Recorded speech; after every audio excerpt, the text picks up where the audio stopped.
Jadi ada sunnah untuk pendidikan keluarga. Nanti kalau kita mau bikin kurikulum itu, setiap orang tua itu mesti mengarahkan anak yang dititipkan oleh Allah, diarahkan kehidupannya mau pola seperti apa, mau dibentuk bagaimana. Misal, itu sejak dalam kandungan ketika ibu mulai mengandung, itu harus sudah punya rencana, Bu. Apakah anaknya mau diarahkan ke ahli tafsir, ahli hadis, dokter yang hafal Quran, arsitek yang paham hadis.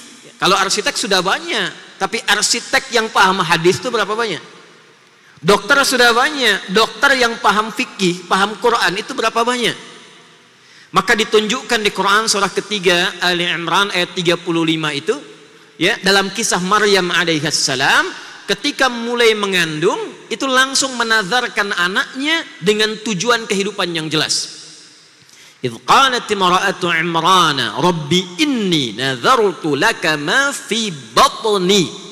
Sejak dalam kandungan, ya Allah, aku bernazar untuk mendidik, mengarahkan anak yang sedang aku kandung ini. Jadi nanti di Islam itu ada pendidikan untuk anak prakandungan, saat dikandung, masa kelahiran, masa tumbang tumbuh kembang, masa remaja, masa dewasa, sampai pernikahan. Lengkap semua.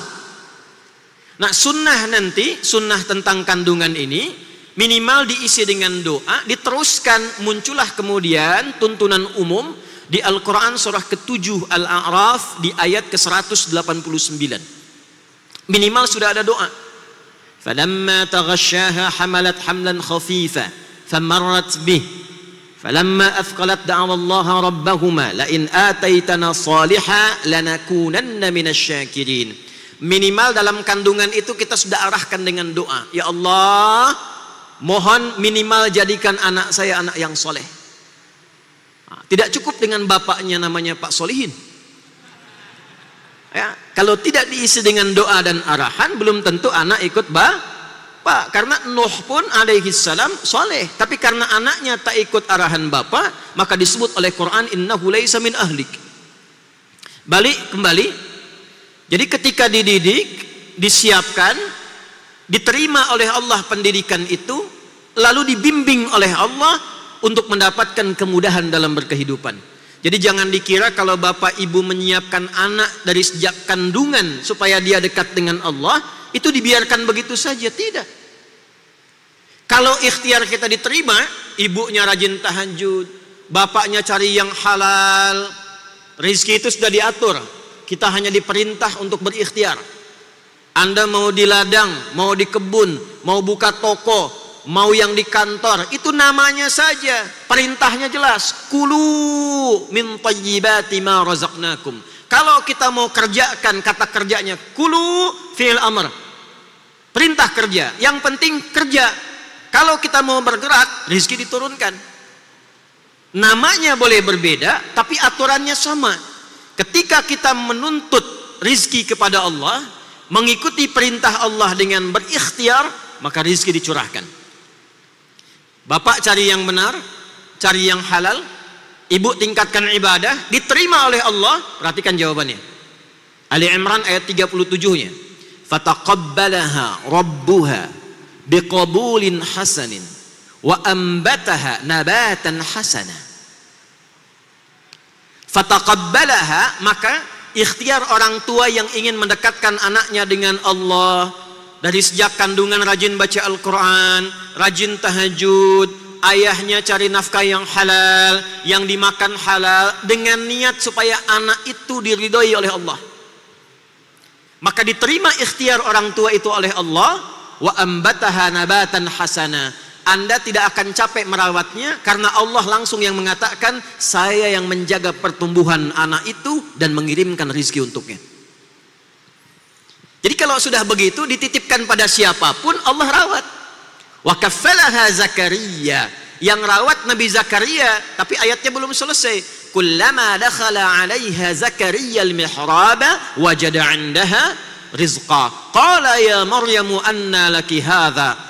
Perhatikan kalimat yang keluar di lisannya. Qalat huwa min indillah. Innallaha yarzuqu man yasha' bighairi hisab. Yang rawat orang lain, tapi yang kirimkan rizkinya, yang menyiapkannya, yang mengarahkannya, yang menjaganya Allah. Dikonfirmasi oleh Zakaria, Maryam dari mana semua nikmat ini? Anak yang dididik, dikenalkan, didekatkan dengan Allah, maka keluar di lisannya kalimat Allah. Saya pernah lihat video lawas, ada anak kecil kurang lebih 2-3 tahun akan disuntik karena takut jarum, lalu dia protes. Yang keluar di lisannya, astagfirullah, astagfirullah, ya Allah. Kenapa? Karena yang sering diperdengarkan Allah, kalimat thayyibah, subhanallah, astaghfirullah. Ketika kalimat Allah dilekatkan di telinganya sampai ke hatinya, menembus arasy, Allah yang rawat anak itu. Kami pernah diminta oleh Duta Besar Saudi untuk menjadi Amirul Hajj tahun 2018. Pimpin satu pesawat kurang lebih 350 orang. Saya tidak tahu siapa yang akan dibawa. Ketika sampai pertemuan hendak naik pesawat, saya baru tahu kurang lebih setengah dari semua penumpang pesawat itu adalah ahli Al-Quran. Yang hafal Quran anak-anak, usia ada yang 4 tahun, yang 5 tahun, yang 7 tahun. Yang hafal Quran anaknya, yang ikut haji ibunya, gurunya, musyrifnya, temannya, kerabatnya. Satu orang didekatkan kepada Allah, maka auranya menyebar kepada orang-orang yang ada di lingkungan sekitarannya. Itulah dahsyatnya kalau kita menyiapkan pendidikan sejak dini. Yang keluar Allah.